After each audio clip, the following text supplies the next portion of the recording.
Welcome to the Embodiment podcast. This show is for you if you see the body as more than a brain taxi. It's for people interested in coming home to the body as a holistic aspect of who we are and how we live. Episodes contain practical tips, exercises you can take away, and interviews with embodiment specialists from around the world. I'm your host, Mark Walsh. So on the show today, Trina Altman. So Trina is a very experienced yoga teacher, also Pilates teacher.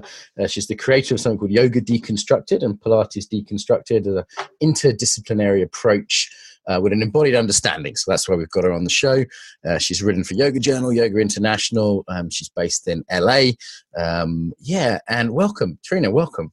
Thanks so much for having me, Mark. I'm so glad to be here. So why don't we just dive in? How did you get interested in the body and in yoga specifically? I was always a mover from a very young child. I was always climbing all over everything and started with gymnastics at a pretty young age. Never competitive, but I was just the kid that was in the backyard doing flips, and instead of like swinging on the swing, I was climbing to the top of the swing set and trying to figure out how to jump off. And I took my first yoga class when I was in college. It was a Proprioception teacher that I went to school in Providence, Rhode Island at Brown, and I think it was like we got a very small credit. You could choose from some different, so long ago, it's hard to remember. I think I got credit for it, or maybe it was extracurricular. It was one of the two. And, college was pretty stressful, and I was definitely a studier. And I just was amazed at how being in a room with several other people and this teacher, and all she did was have us move in like fun, creative ways and breathe and make sounds and upregulate and downregulate, how that could affect my mood and my psyche in such a profound way. So that was my first introduction to yoga. And then I bought what are they called? Not a Betamax, but like a videotape. A video. Yeah. Old school. I'm that old too. Don't worry. Yes. Yeah, I remember I would work out. I would go to the gym, but I also, in my dorm room, this was when the Reebok steps first came out. So I had like a Reebok step videotape that I would do for, like aerobics and to get your heart rate up. And I had the little hand weights. And then I had my Patricia Walden yoga for flexibility videotape that I would do afterwards. So, Okay, so that was the beginning, and where you are now is you're fairly well-known international teacher.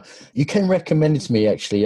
We don't have many kind of like, shiny Californian yoga teachers on the show, but everyone said, no, Trina's smart and she's nice and you guys are going to get on. Yeah,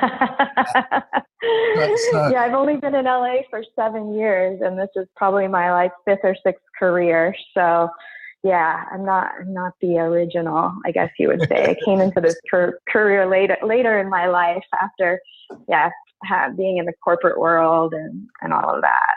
Great. So you've done some other stuff. So I'm guessing you were like doing courses and getting more and more into yoga. I mean, what were some of the kind of big schools or big milestones that were like, wow, this really opened my eyes to what yoga's about? In my 20s, my parents, when I graduated college, they were like, we don't care what you do, just get a job that has health insurance benefits. Mm-hmm. So throughout my my first job was at Goldman Sachs on Wall Street as a financial analyst, and which doesn't fit my personality well at all, but it was a job with health insurance. Sure, and it got me to New York City. I always wanted to go to fashion design school and live in New York, and my parents weren't really up for either one of those. So the job at Goldman got me to New York, and then once I quit, I took a bunch of temp jobs in a whole lot of different industries to try to figure out what I wanted to do. I was a political science major, which is liberal arts education, which basically doesn't qualify you to do anything. And so after temping in a lot of different industries, and then finally, my mom said, well, if you could do anything, what would you do? And I said, I would love to go shopping at Barney's. So she said, get a job at Barney's. So I got a job at Barney's, and went to school at night on my credit card for fashion design, and then eventually was helping a designer who came in to shop, and he liked the shirt I was wearing and I had made it. And so I got my first job as a fashion designer and, assistant designer. But also in my 20s, I worked in, textile design and fashion design and jewelry design, and basically was in a lot of pain from, mostly sitting and working super long hours, no matter what job you do in New York City. For the most part, if it's for a corporation, you're working like 60 to 70 hours a week, maybe more. And then, on top of that, the type of things you're wearing, like high heels and big bags and designer bags and walking all over town. I was in a lot of pain, and I discovered Bikram yoga in New York City in the 90s. There was a Bikram studio and there was a Shivananda studio. And I remember I went to the Shivananda studio and was like, not so into this. There's really no one teaching. We're just following, this. But it's like, I just didn't, it was this gross studio in the East Village. Not that the Bikram one was much nicer. But the Bikram was like hot and sweaty and stress relieving. And so I did that for a while. And gosh, I've lived so many places, and so I'm trying to keep it as brief as possible. But after New York, I moved back to Tulsa, Oklahoma. And then after Tulsa, for a year or two, I moved, my husband and I, he wasn't my husband at the time. I moved to Connecticut, and that's really where I started to, say, okay, I don't want to sit at a desk for the rest of my life. What can I do? So I got a job as a nanny and just kind of took a little time off. I was always an artist, so I took some metalsmithing classes and different courses on, in the arts. And one of my friends that I met in the metalsmithing class had a yoga studio, and I didn't have the money to take classes, but she said, you can come take my classes for free when I teach, because she owned the studio. And so I started to get back into yoga. But, the studio had all different kinds of yoga. I mean, not all kinds, but more than just Bikram. And so then I remember my husband saying something like, well, you really like this. Why don't you become a yoga teacher? And I was like, well, because my parents, there's no health insurance. You don't have to worry about that anymore. Anyway, yeah. It's just kind of a bizarre concept to us. Yeah. And he was like, well, he was at the time in debt too. He was still, paying, like, what was he doing? He had just started residency. So it was like his first paid thing, because basically it was debt prior to that, debt for college, debt for med school, internship, you don't get paid. And then finally, I think he was making it a little bit as a resident. So anyways, that was how it started. I took a 200-hour teacher training in 2007. That was 1 week in a month for 13 months. And it was life-changing. It was just a really wonderful experience. The community of teachers. It was my first time really being in a situation where people were there just to simply learn and for, growth and development as a human. And it was the opposite of sort of the corporate world and school. And so I decided, I was like, okay, I'm afraid to get up in front of people and talk, so I'm not going to teach group classes, but I'll teach private. And then eventually I got over the fear of teaching, getting up in front of people, by starting small and teaching. So in terms of sort of stylistic influence, you had that Bikram beginning and then it widened up. I mean, what are some of the main kind of yoga teachers or yoga styles that have been an influence on you that people may have heard of? Well, my teacher for my 200 and 300 hour, her name is Kim Valeri, and her, it's called Yoga Spirit, is the name of the training.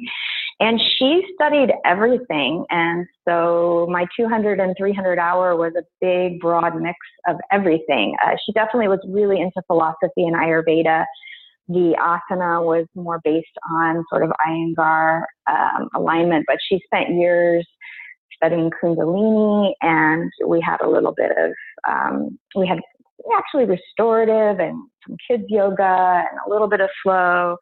So it was kind of like my undergraduate degree. It was, I think it was wonderful. She really encouraged us part of our homework was to take all different types of yoga classes to see what they were all like and decide, what direction we wanted to go in. So when you got out of the 200-hour with her, it was really like you could teach some sort of class, but you knew that there was way more to continue to learn. Yeah. So people went in all different directions from that training. And I would say her 300-hour was at the time an IAYT certified yoga therapy training.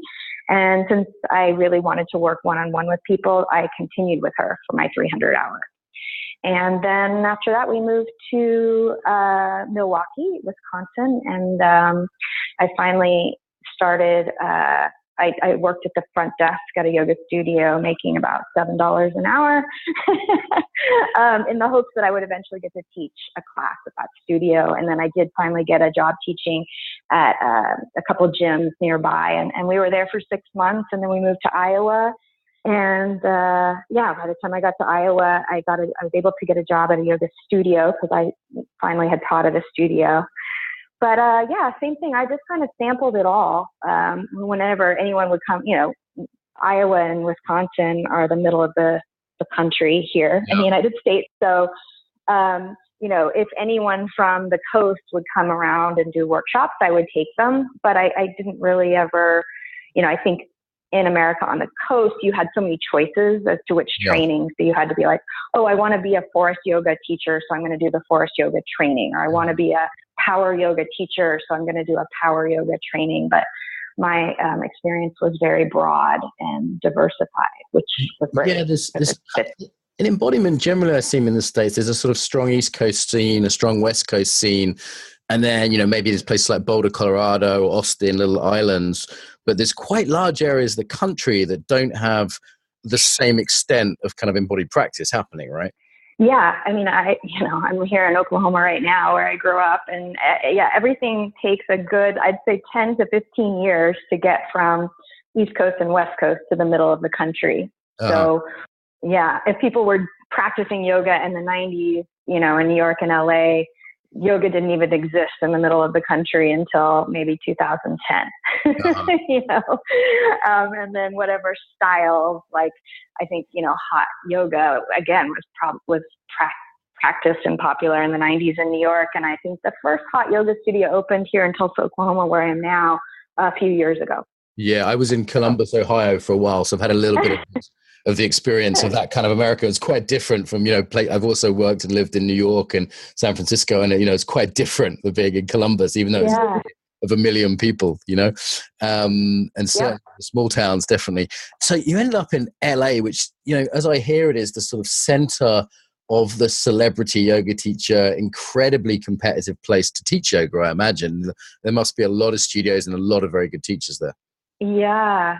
Well, my husband grew up in Anaheim, which is Orange County. And so he was hoping to match for his fellowship in radiology, musculoskeletal radiology somewhere in LA, so that we could go back there after being in freezing cold, Iowa and Milwaukee and Connecticut.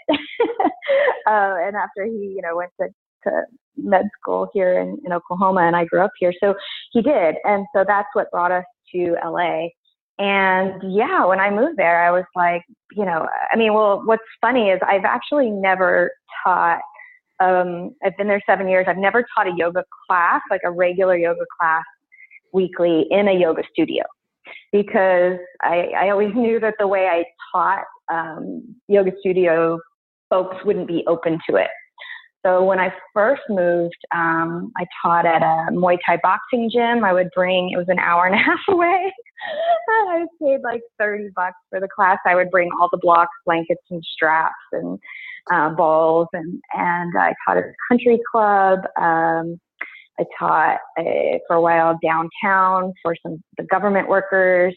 And then I eventually found a place on the west side that was interdisciplinary. So they had yoga, Pilates, yamana rolling, physical therapy, acupuncture, massage, like more fitnessy classes. So that turned out to be a great fit for me, and I taught there.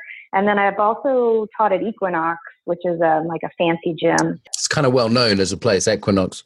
Yeah, it's a sort of like a luxury chain gym, and so that's what really worked best for me, because those kind of students were open to all types of movement because the facility to which they belonged, offered all kinds of movement.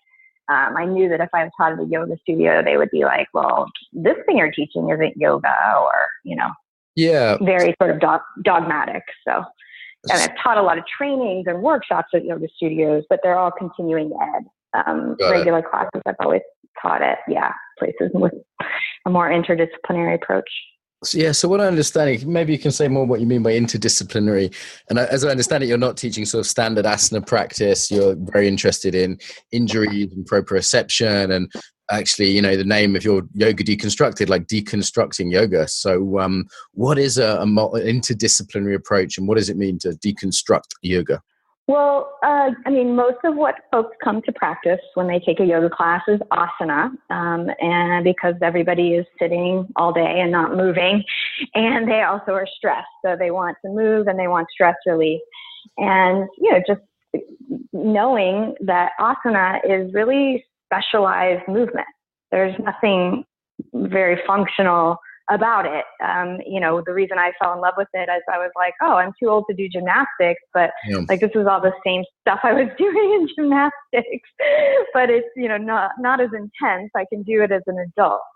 And I think, the dogma around it, well, at least, when you're in your 200-hour teacher training, is, you should do your practice every day. Of course, it wasn't just asana. Your homework was to do your meditation, your pranayama, and your asana practice every day. And for us, we also had an Ayurvedic routine that we were supposed to do every day.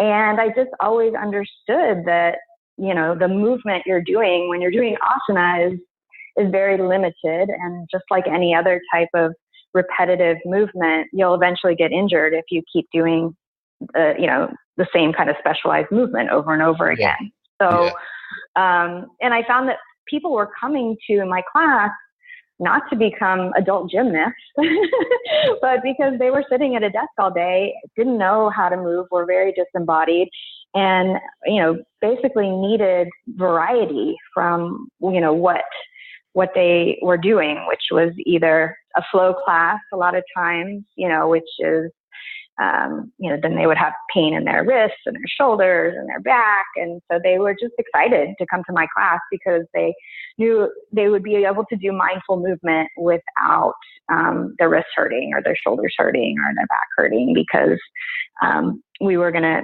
basically do all the things that I always say, we're going to do all the stuff you suck at because that's what you need to do to balance things out. And so if you're really good at pushing, we're going to do some pulling. Or if you're really good at back bending in the same part of your spine over and over again, we're going to do, segmental movement through your spine. And so for me as a creative person, it's always just been so much fun because, and from somebody who, was in sales, I'm selling people this idea of doing things that they're not doing anywhere else and why they should do it. And I'm also making it fun. Yeah, great. So I know for most people who are listening to this podcast, it won't be a radical idea that sort of yoga asana doesn't have all the movements. But I know for some people in the yoga world, that's quite a shock when they've been sold this idea, this complete practice that all you need to do is your sun salutations or your primary series or your Bikram series, and that's every single movement you ever need. And as you say, that's repetitive movement, which is going to fuck you up in the end anyway. And B, there's just so much missing from that, right? Yeah. Yes. And a lot of these, quote unquote, sort of beginner asanas or positions that you're doing, say a plank position. I mean, most people don't even have any neuromuscular control over their scapulas or their shoulders.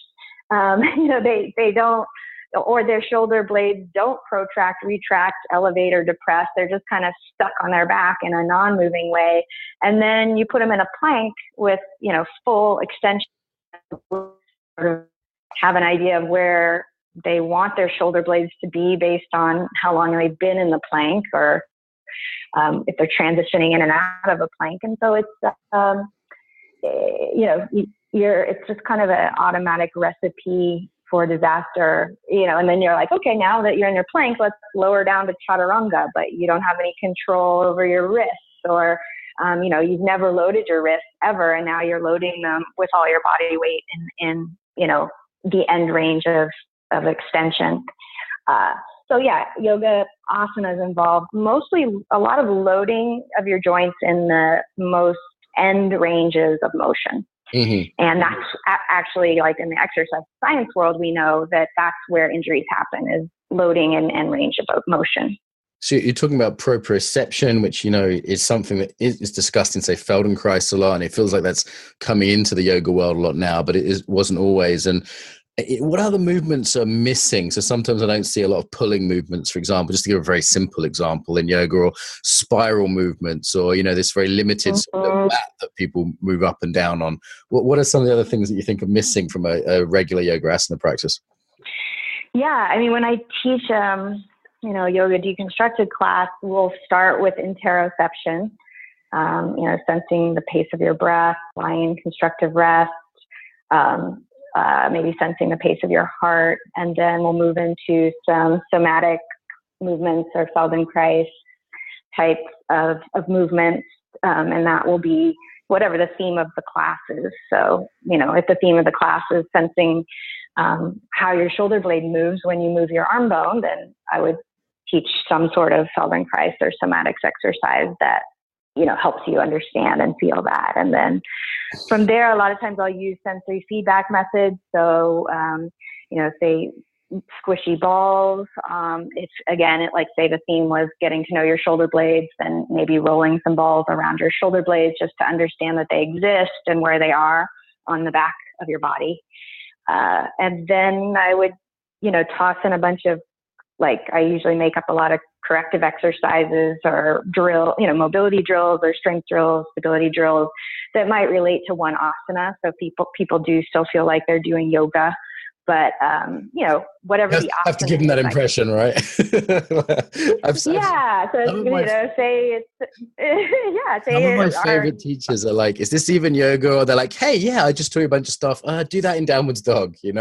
Like there's almost this sort of need to throw in a traditional yoga pose just so people are comfortable, maybe. Or I'm joking. I'm not laughing at you. I'm laughing because that's it's true. At the moment right now, it seems like the whole yoga world is wanting to. Not the whole yoga world, a big section of teachers seem to want to break free from it. They're bringing in stuff from other disciplines, other somatic arts or movement arts. In terms of what's missing as well, we talked about the anatomical, but sometimes it's about the attitude, right? Like what you're describing sounds A, exploratory, and B, playful. And that's to explore and to play are two really good ways to learn, in my experience. And it's how kids learn, right? But that's often missing from a yoga class. It's missing in the culture of the yoga class. Yeah. I mean, it was kind of hilarious because when I transitioned into the yoga world and took all these different continuing education trainings or, take workshops with longtime teachers, my first response was always like, why are they acting like they're in the military? Why are they so, why are they so serious? Why are they taking themselves so seriously? Because I was like, I came from this world of where, it was pretty serious. Like if you messed up, like millions of dollars could vanish because, but I'm like, it's just yoga. Like that's the reason why I'm doing this is because, and not doing what I was doing before. Right, I wonder if fakes, because it's silly. It's really silly, and as you come in as an outsider, you're like, this is weird. And I used to work humanitarian sector where there was really serious consequences, and I used to think, well, if we're not as serious as yoga teachers, we're serious about what we do, right? But if we're not as serious as yoga teachers, surely it's not more important than humanitarian aid. Surely it's not bigger consequences than working in a international bank or whatever. So it's a bit of a facade, and it just sort of, the emperor has no clothes sometimes, right?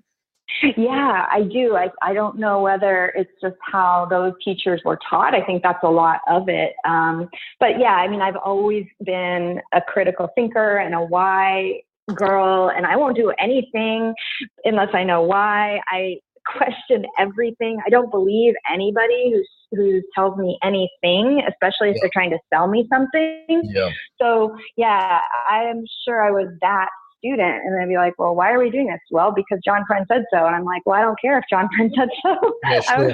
I want to know why you're telling me to do shins in, thighs out, especially if somebody has tibial torsion. And they'd be like, well, what's tibial torsion? And I'm like, well, then why are you telling me what to do with my tibias if you don't know what tibial torsion is? Yeah. So I was annoying person. But also, I mean, that's not weird. That's the basis of the Western philosophical tradition since Socrates, like to be skeptical, to inquire, to what's called the appeal to authority, the claiming truth based on authority is generally regarded as a very poor argument in any kind of logic class, philosophy class, reasoning class, but that's that which is not the norm in Western culture. It's not the basis of our culture, has been absolutely the norm in yoga to say, because John Friend said so, or because Ashtanga said so, or Iyengar said so. And actually all we're doing here, when you're skeptical, when I'm skeptical, when we say, well, let's test that. Let's see. Or why do you say that? What's your reasoning? They're the, either deductive reasoning or testing are the two basic methods of our culture. So really all we're doing to do that is reasserting our cultural value. Right. Does that make sense? I just going to put my stuff in. Yeah, totally does. And the other thing is, when I always look at things from a customer point of view. I mean, U.S. is very capitalistic, but pretty much every job I've ever had, I've been a customer of that product or service before I was offering that product or service. And, as a customer, I don't go to a yoga class to have people tell me what to do, unless there is a sense of play or inquiry or questioning is encouraged. And I realize I'm not everybody, that there are lots of people, who do want to go and be told what to do and not have to think. And those just aren't going to be my students. Yeah, I get that. And I really feel the kind of almost like S&M appeal of yoga, where you can give up your just kind of be dominated for an hour or two. And we have so many choices, and it's like to go to a place where you can give up that freedom and give up that choice. And it's kind of simple, it reminds me of the high-powered businessman in New York who likes being tied up and made into a baby, And it's but then, and is that really what we want to practice? Do we want to practice conformity and being told what to do? And it doesn't fit so many people. I imagine, from what I'm hearing, you may have a kind of personality like me, which is questioning. The other thing I want to come back to here is you talked about kind of being a customer. And, that is a mindset that we are in this culture that is endemic. And it's often criticized in yoga as the consumer culture, or treating yoga as a commodity. And I think there's a really good argument for kind of critiquing that as an approach to yoga. However, because you're here and you seem kind of business friendly, and I'm pretty business friendly myself, what are some of the advantages of actually treating this as a customer and actually saying, as a customer, I'm not happy with this, I'm wanting this. There is even though it's got a downside, there is some positives to that mindset, right? Well, yeah. I mean, one example is, I travel all over the world teaching, and a lot of the people that come to my, workshops and immersions and trainings are teachers. And I will always pretty much ask, raise your hand if you teach private sessions. Yeah. And, some people raise their hand. And then I'll say, raise your hand if you've ever taken private sessions. And almost no one ever raises their hand. And I say, how can you teach private sessions if you don't know what it's like to be a customer or a student of a private session? Yeah, a good chef should also eat good food. That's a thing chefs do. Or a psychotherapist is required to go through psychotherapy. Yeah. And so I find that to be all these teachers who come take my continuing ed trainings, and they'll say, this exercise that you taught, is it good for, and then they'll name some condition. Yeah. And it's like, you shouldn't be teaching anything to help with any conditions unless, you are working with a physical therapist simultaneously. That's just general scope of practice. Yeah. And you're following along the protocol at with what the patient of the PT is doing at that time. Or, you're saying, look, I had the same exact injury as you. I did 2 years of physical therapy and 2 years of private sessions, and here's some of the things that worked for me, but we're different. And so in addition to, me showing you what helped me, you also need to go see a physio that can customize it for you as an individual. Yeah. I guess I'm veering off into scope of practice, but it's a customer thing. Like, if my shoulder is broken, I'm not going to go to some yoga teacher to fix it. I'm going to go to a physical therapist, or I'm going to go to a Pilates instructor that, works in conjunction with the physical therapist, and they're communicating back and forth about where I am at what stage of my rehab process. Yeah. Matthew Remsky talks about the kind of limits of expertise, and he kind of brought me up on this once personally. And we had an argument about it, but actually you've got a really valid point in terms of saying, look, you're not a psychotherapist, you're not a physio. If you're a yoga teacher, you've got a certain expertise. And if people are coming to you, kind of like the family doctor who's supposed to know everything, or the sort of guru of the modern age, family doctor / priest, that used to exist in the village and be asked to treat everything, deal with every emotional problem. And, it's not really fair, but even just that question would worry me if someone would say to me, is this good for that? That seems like such a mindset that I'm just going, I don't even know where to start in answering that. Who, and depends, and where, and it's who are we working with, and how did it happen, and what is their socioeconomic conditions, and there's so many kind of other things on that. So while we're on injuries, then, I know you look a lot at injuries. People injure themselves in yoga, right? This is something that I think until recently wasn't really admitted, that yoga is surprisingly dangerous as an activity. Yeah. And the other thing I was going to add just to what we were saying before is that if you're going to refer to somebody, I refer people out to physical therapists and somatic psychotherapists and, all the time. You should actually have gone to those people as a patient. Right. I mean, we would embody yoga. Because then what that, sometimes it's not possible, but otherwise you don't understand what that person does. You don't know them well enough, so you have to know them, know who you recommend. And that's a sort of a learning curve too, that I find all these broken yoga teachers that are quote unquote, yoga therapists, and they're in all this pain, and they're supposedly, seeing all these people privately that they're helping with their pain. And I don't know. I mean, in my opinion, you need to fix yourself first. Yeah. Before, if you're going to teach from an embodied place, how can you help people to get out of pain and heal from injury if you're constantly in pain and have injury? Yeah, that would seem. That kind of takes us back to the injury thing, maybe. That would seem an integrity point of view. So what, people are getting injured in yoga mostly through repetition, I guess, sometimes through bad practice. But, I don't have this. I know sometimes I hear if you just did it the traditional Iyengar way, you wouldn't get injured. And I've just come not to believe that. I mean, what's your sense of how people are getting injured? Yeah, I mean, an asana practice is no different than being a runner or a tennis player or a golf person or going to bar class or, taking Pilates. Like anything you do that is specialized, meaning you're doing a certain type of movement because it has a name or a method, you're going to get injured. So yes, I mean, the only way you can avoid injury is if you're mixing things up. And I just always explain it in the simplest way with food.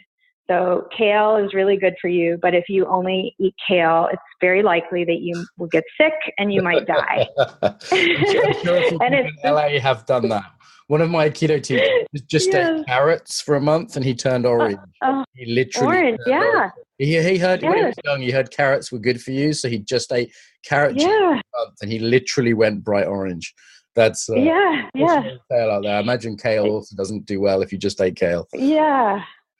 Yes. And so it boggles my mind that people could say, well, you know, yeah, if I run on the pavement every single day, that's exercise. And so it must be good. And thus I will be healthy. And it's like, well, that's one way of moving your body, and your body will break down if you only move it in one way, or if you don't ever move it. So, yeah. And so the idea that I think, I mean, there are actually medical doctors that practice yoga and write books and offer trainings that are, you know, will say like this pose. I mean, I've been to yoga therapy conferences where there were presentations from these doctors, and, you know, the presentation is called, you know, yoga for arthritis or osteoporosis. And they will show like, do this pose for this, you know, condition of, you know, arthritis, or, you know, if you have this kind of osteoporosis, do this pose. And, you know, thank goodness, like in the Pilates world, it's not like that at all. You know, there's equipment that you use that involves pushing and pulling against external loads and basically every range of motion possible for every joint in your body. And so that actually, you know, you could say like, oh, well, this Pilates exercise makes sense because this person is having pain in spinal, say, extension. So this exercise is done in neutral with load. So this is a good exercise for you know, say, spondylolisthesis. But, you know, asana is so limited. You're really just creating a static shape with your body. It boggles my mind that people could think that doing a yoga pose would be like taking a pill, you know, for an, yeah. And it just does go back to Iyengar and others, but like you read in his book, yes. And there's some real myths around. We'll get Ariana Rabinovich on the show, who wrote Yoga Myths. I don't know if you come across Ariana. She's brilliant, out of New York, I think. And she's a lovely person. We'll get her on the show at some point. Yes. She can just you know, she's got a book and it's like 100 myths of yoga.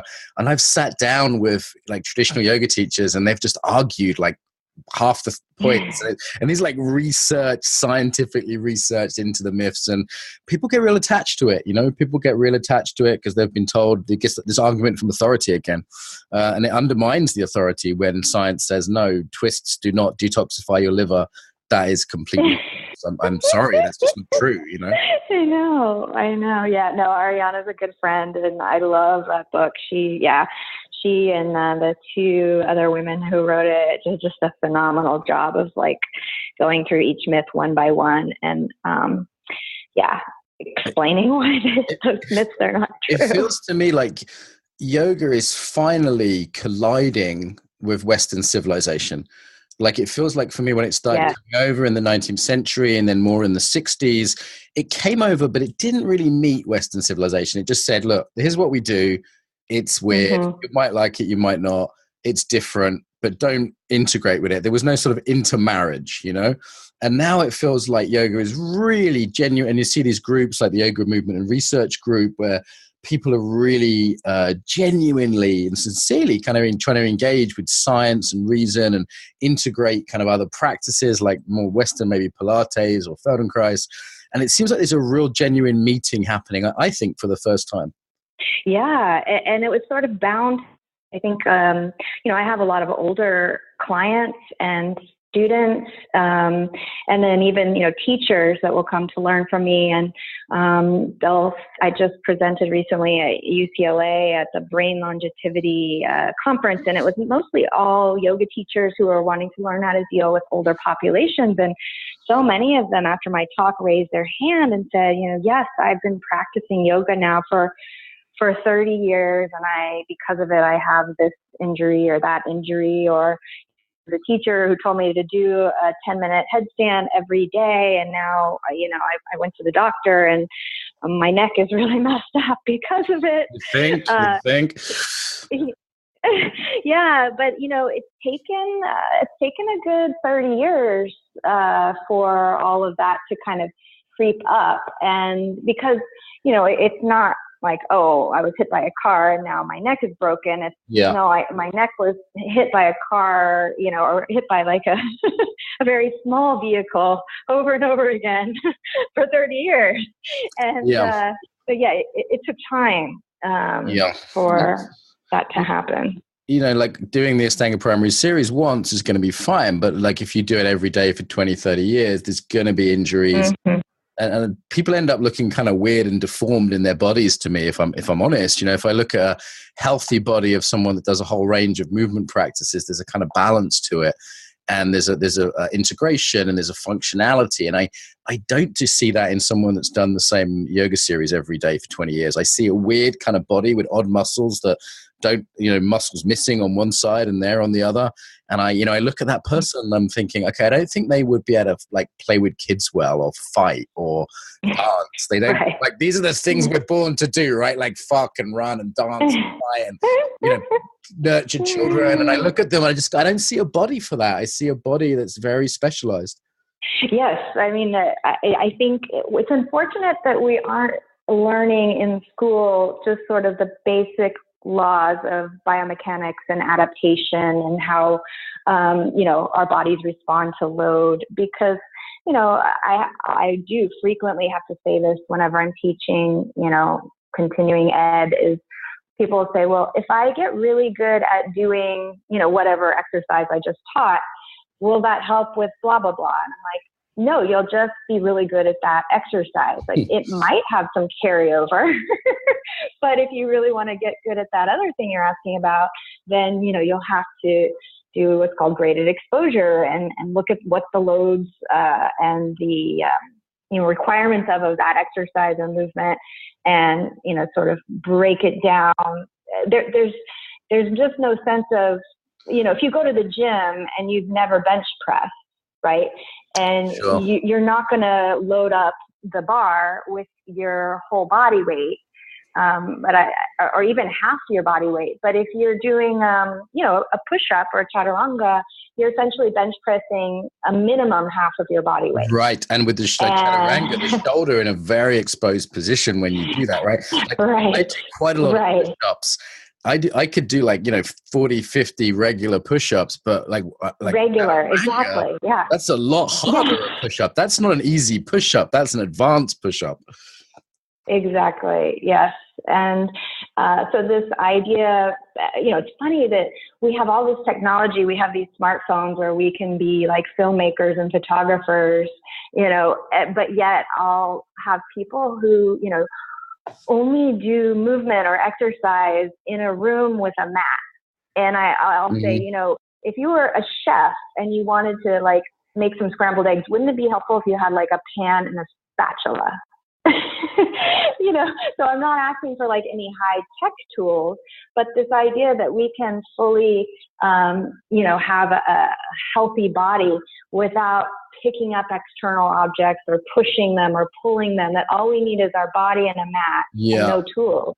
Well, I like it's kind of crazy. I like other human beings, you know, like other, that's the best bit of equipment you can work with, because they can move and play and pull and fight and jump, and it just creates a million more interesting movement possibilities like straight away.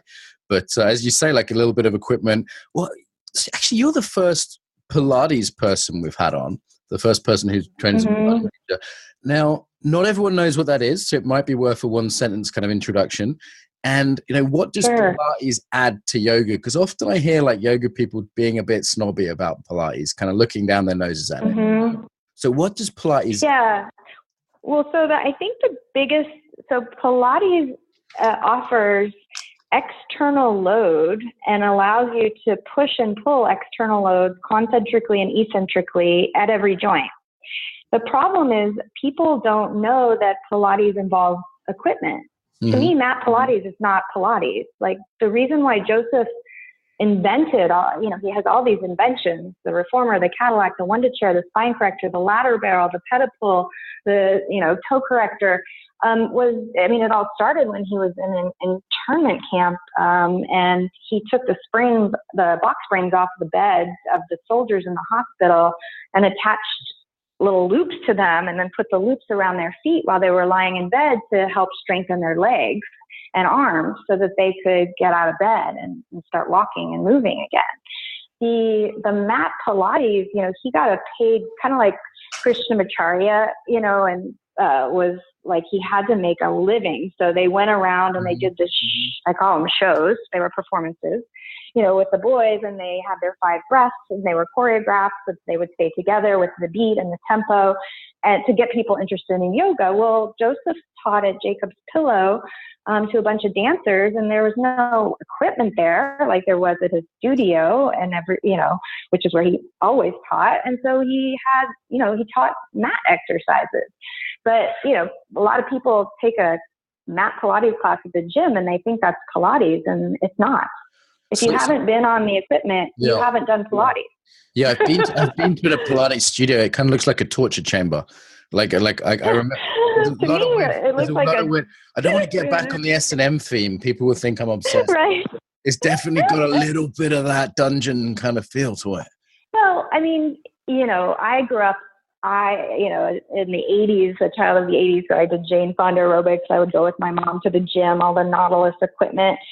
It's just equipment that gives you the opportunity to do graded exposure. So instead of like, I'm going to try to strengthen my rotator, entire body weight on it and a side plank, you could actually start to strengthen your rotator cuff, with maybe 5 pounds, and then maybe 10, and then 20, and then 30. So it's technology. And that's just smart, right? The only difference between the technology in the Pilates studio and the technology at the gym is in the gym, you're using cables that are attached to weights, like in the gyrotonic system, whereas in Pilates, the springs are actually really nice because they mimic what your body is like, hopefully, right? Remember when you were a kid and you would pretend to jump like a kangaroo, or you love to be on your pogo stick, or you would skip and play hopscotch. So the spring resistance mimics, hopefully, the spring sort of loading and elasticity of your own tissues. Got it. And that's the difference, really. So I guess it looks, it looks however it looks, but to me, if you walk into a gym and you see Nautilus equipment and you switch it out for a spring, that's Pilates. Yeah, so Nautilus, just to those who don't know, we don't usually use it in the UK, is this kind of standard gym equipment that you'll see with kind of, weights on that you put the kind of pin in, like that originally was called Nautilus, and that's kind of spread around the world. Right. Standard gym equipment. And then the difference between the Nautilus and the Pilates is that Pilates, like yoga, is a whole body exercise. So instead of breaking it down Western style into parts, like you could do this piece of Nautilus equipment and that does your biceps, and this piece does your triceps, and this piece does your hamstrings. With Pilates, you can isolate or integrate. So you can do exercises where you're training the whole body at once, like if you're familiar with, Andre Vleeming's myofascial sling systems, or Tom Myers, anatomy trains. You can choose on the Pilates equipment. Do you want to isolate and do a strengthening, exercise that way, or do you want to integrate and do something that's, say, for the whole posterior kinetic chain? And then it's mindful. So in the Pilates studio, unlike the gym, you wouldn't watch TV while you were doing your workout.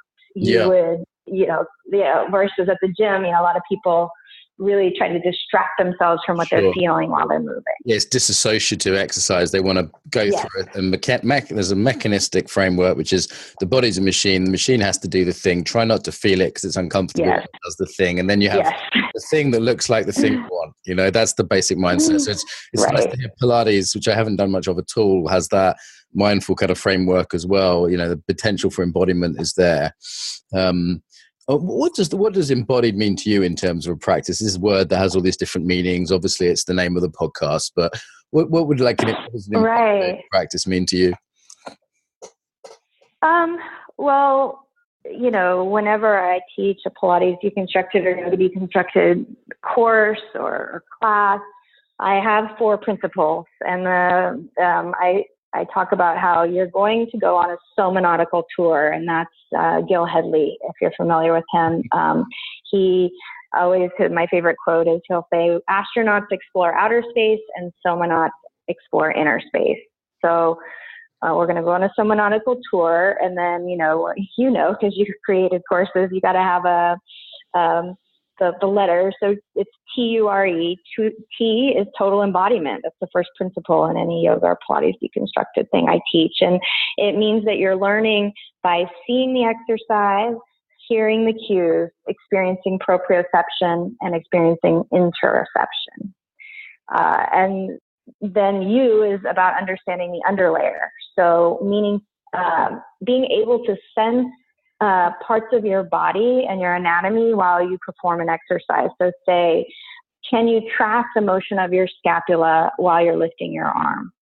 And then the third one is R, which is regress to progress. So, rather than doing a very sort of planar compound movement, breaking it down into smaller pieces first to make sure that your joints and your body is ready for it, so regressing things. And then the last one is E, an environment of safety. So bringing awareness to your body rather than being overly concerned with the performance itself. Well, as a business trainer, I love a good acronym like that. So that's I knew you would. Always good to hear a good acronym. Proprioception, interoception. So do you want to define those? Because they're terms that I hear confused. Sure. People might know what they are. Yeah, proprioception means sensing where your body is in space without being able to see it, whereas interoception means directing your awareness to what's happening inside of your body. Great. And I was looking at some research on this. There's actually about 7 senses, right? The proprioception, interoception are kind of like the top level terms, but then each of those consists of a whole bunch of other senses in terms of joint pressure and position in space and all kinds of interesting stuff. We don't have 5 senses as people think. Yeah, there was an article I saw, gosh, I need to find it because I want to share it, yesterday. And it was about how dancers, because of their heightened proprioception and interoception, are also more emotionally intelligent and sensitive, and how that those, which makes perfect sense. All my dancer friends were sharing that. And I was thinking, not the kind of totally cut off, disembodied dancers that I sometimes work with who are so dead to their body. But I guess certainly if someone's doing mindful movement, that would make a lot of sense. That's the same kind of set of skills that you go, my belly just tightened because I'm scared. That's the same signal as my belly tightened because I'm in a plank, right? Like that's something you can feel either way, and it's the same physical movement but for different reasons. Right. Yeah. And I mean, you've gone quite far from the kind of tradition. I can see why you're obviously a bit of a radical, and I can see why people recommended you to me now. And I'm like, who is this shiny LA yoga teacher they recommended me to? And so I know I can see why, which is cool. And what's the kind of most radical thing you do now? Like, what's something that would be complete anathema to kind of you 20 years ago or to a traditional yoga teacher now? Like in your classes, what do you do that's pretty different? Yeah. I mean, I guess the funny thing is, once I finished my 200 and 300 hour training and I got out and was teaching, I started my Pilates training. And, just like yoga, there's as many flavors and styles of Pilates as there are of yoga. And the style that I studied was based in exercise science and, biomechanics. And so what happened was I learned enough anatomy and biomechanics and exercise science principles in my Pilates training that I actually, when we moved to LA, I finished it up. I started it in Iowa. I did the mat and reformer, and then I did Cadillac chair and barrels when I came here. And I was teaching, and I thought, you know what, I can't teach yoga anymore. Like the yoga that people want here, I see what they're doing to their body, and I can't do it. So I probably won't teach yoga. I'll just teach Pilates. And then I took the Yoga Tune-Up Level 1 training, and that was where I was like, oh, actually, this is how I can teach yoga.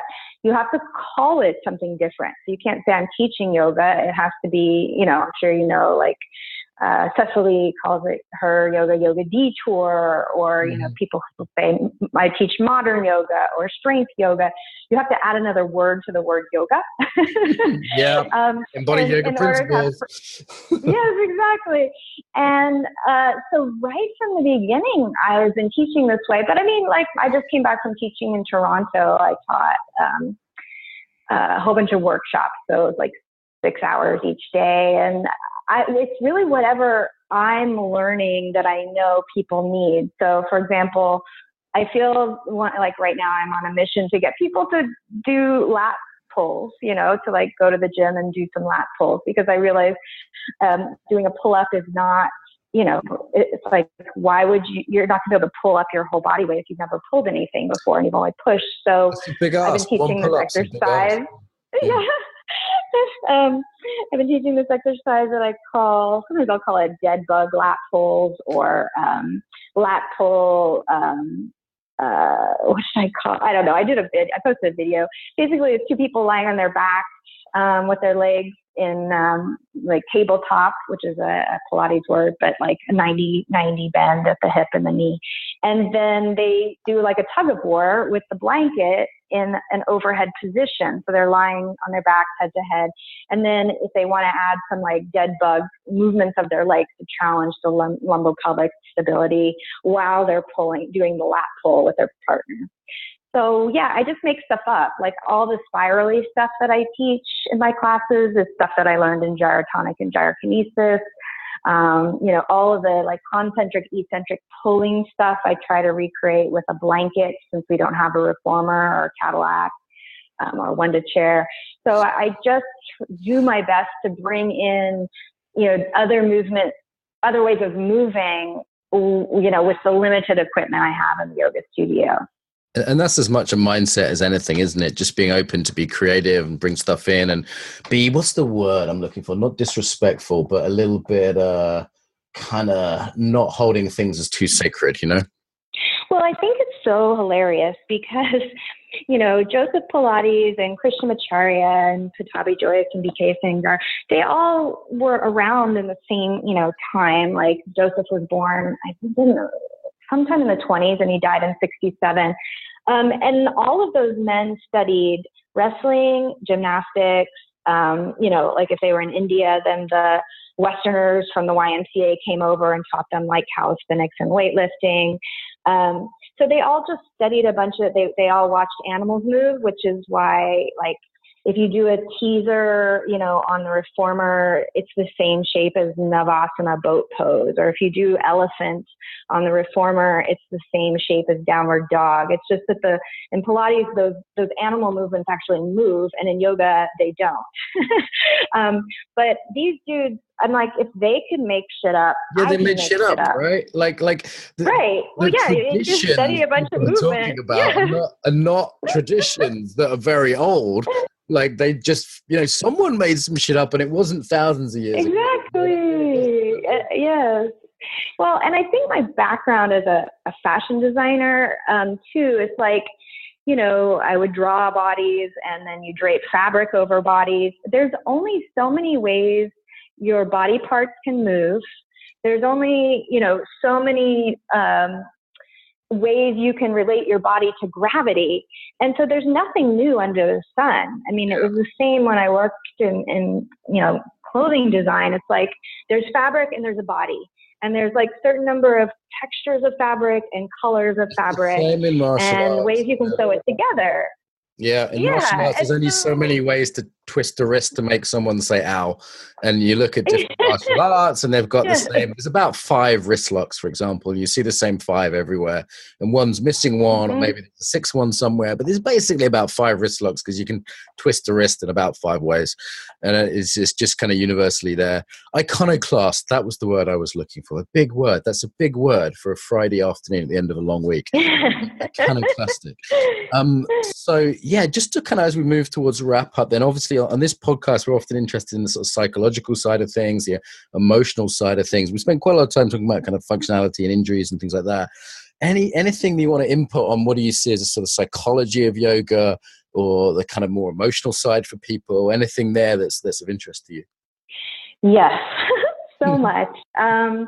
So another thing I really think, if you know, going back to scope of practice, but a lot of yoga teachers came into it because they were failed actors or actresses.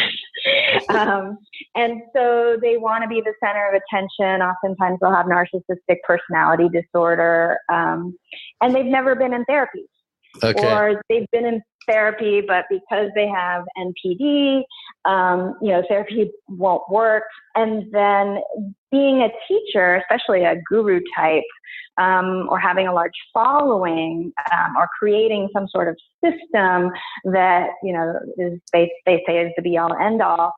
You know, there are so many students that are vulnerable to this. So just as like you and I were saying, we question things with relation to science. I mean, I've been in therapy since I was in my early 20s, and I think, you know, you learn the most in therapy when you don't need it. Like most people go to therapy because they're depressed or suicidal or anxious, but actually when you learn the most is when you're none of those things and you're because you've got you know, energy just to grow, right? You can actually grow when you're falling apart. Yeah. Right. Yeah, I just put myself in as a therapist. Yeah, and then, you know, I've had all different kinds of therapists just because I've moved so many times, and I, again, don't believe that one size fits all, and I'm curious. And so since I've been in LA, I've worked with a woman, Dr. Aileen LaPierre, who I think she would be great on this podcast. So she's been around, my favorite episode that you've done so far was, I can't remember his name now, but she's kind of that ilk. I mean, she has written a book called NARM, Neuroaffective Relational Model, and she's been a renegade and an iconoclast as far as bringing touch into the psychotherapy space. She was a trainer for somatic experiencing for years and years, and she has her own thing called neuroaffective touch. But, you know, that if you're leading people, say, through a 200-hour, 300-hour, any sort of training that, you know, is life-changing in more than just a body sense. Like in Pilates, people are really good with scope of practice. It's like, look, this is about the body. It's not about anything else. We're not trying to give you like a Tony Robbins, doesn't it, as well? Self-help thing. I think you get less megalomaniac, narcissistic personality sort of Pilates teachers, because they're sort of just going, look, it's body, it's injury prevention, it's recovery, it's no. So that whole guru thing just isn't there in that. And you see that in martial arts, more just like, I just teach people to choke each other out. It's no big deal. It's, you know, self-defense. And there's less of that guru thing than in the more spiritual arts, or supposedly like Aikido and stuff. The same kind of parallels there. I mean, that's quite damning, like narcissistic personality disorder. You're the first person I've heard that's come out and said it. But I mean, just think about, you know, I probably have a touch of it myself, so I'm treading on delicate ground here, but just think about it, like, why would you kind of, you know, a situation that doesn't pay very well, but that you get to tell everyone exactly what to do down to the degree of how people breathe. Like, either you're some kind of fascist, or you want to be the center of attention and be thought of as the cool, because it's like there isn't really a materialist reason to get into that job, right? Like it's competitive. Right. You wouldn't necessarily just fall into it. So it's like you have to have some kind of a reason. Like, why do I? And you know, in 20 years of teaching different things, I've gone through a whole process of going, who am I teaching for here? And let me just briefly, I used to work at a children's activity center, kind of like Camp America. We have something called PGL in England, and every year trainers turn up. And at first it was always about the kids. And then after a few months, it became about the trainer. Every year we'd see the same pattern. I used to train the trainers, and the instructors would get kind of inflated by it. So these people aren't people with a personality disorder. They just got inflated by telling 100 kids what to do all day long and being idolized by children. So it's very much like yoga, you know? Right. And then they'd either 50% of it would get through it and they'd be mature trainers, and the other 50% would become unbearable. And like, and that was just a process that happened. It wasn't the personalities. It was just, and we'd see the same thing every summer, because we do every summer, we'd see the same thing with different people. And it was a real process. So I wonder if yoga teachers need to sort of be warned about this, or, you know, I think yoga teachers should be in supervision in the same way as therapists are. Yes, exactly. Yes. Yes, what's the solution? Like definitely. a sense of humor goes a long way as well, doesn't it? You know, like I'm glad my students take that out of me. You know, it's like shows me that something is still healthy. Well, yeah, I think just like if you get injured, you need to go see a physiotherapist or a physical therapist, not ask your yoga teacher what pose you should do every day for 10 minutes. If you are upset or depressed or anxious or, feeling uncomfortable feelings about, anything, or specifically like if you're in a training and the teacher is being, manipulative or authoritative, you need to go see a psychotherapist rather than, thinking there's something wrong with you. Yeah. Or going to that teacher trainer and telling them your problems, because they're not a therapist, and they might act like one because they're so inflated, with their ego. But that's what I mean. Like, if they're really a good teacher, they'll refer to a psychotherapist. They won't try to give you therapy. Yeah, I have the number of a few good therapists, all of whom I know personally, some of whom I've had therapy with on my phone. In Embodied Yoga Principles, we're doing some fairly deep work. And I'm always really clear with the teachers that I'm training, like, look, you're not a therapist, know when to refer, know when to say, look, this is not my expertise. And food's the other one I see yoga teachers giving loads of advice on food. And they're just not trained in that, right? Like, what the fuck? Like, how do you, the kale's back to the kale, it's like, well, what do you know about food? You did a 200-hour yoga teacher training. You haven't had any food training. Right. Or coaching. They become a coach, which is basically saying, I'm a therapist, but I don't have the, degree. And I'm going to not only tell you like what to eat, but, how to move your body and, how to earn a living and how to advertise your service. Yeah. And maybe we should also, just because we sound like we're really bitching now. Oh yeah, sorry. So, no, it's okay. I'm into it. But I think maybe we should also say it's often well intended as well, isn't it? Do you know what I mean? It's like it comes from a desire to genuinely help people, but then combined with the sort of physiological testosterone effects of doing a Ashtanga practice or whatever every day. I think there's a physiological inflation as well. Combined with that kind of yang practice, which just makes the testosterone levels go super high. Like I think there's risks in there, but maybe it is well intended in many cases. Oh, definitely. And I think, I just don't, the advice I would give to people is, usually if somebody, at least, for example, like I know somebody who's a yoga teacher and a yoga teacher trainer who also has his MBA. And so like going to that person for coaching for financial aspects of your yoga business would make a lot of sense. Or like I know yoga teachers who are also psychotherapists. So going to a psychotherapist who's also a yoga teacher. But why, don't go to somebody who doesn't have any training for what you need help with and pay them lots of money. that makes sense. So any other psychological disorders you see out there? I mean, narcissistic personality disorder, any other common yoga teacher? I mean, maybe we should patent, yoga teaching training disorder or something like that, YTD. Like, what are some of the other sort of conditions or traps you see for teachers out there? Well, I think that, especially in America, because there's always been a stigma around going to psychotherapy, or, health insurance doesn't cover it, that a lot of folks are taking group yoga classes at the gym or at the studio instead of going to psychotherapy. And while I think yoga classes are wonderful and so helpful, and but yes, it's like saying, I need to go on a diet, and so I'm just going to eat carrots, right? And that should do it. Well, you'll lose weight. And you really see this in the workshop. I'd say in yoga, definitely even more in workshops. There's people who want to heal, but they don't want to admit they need to heal.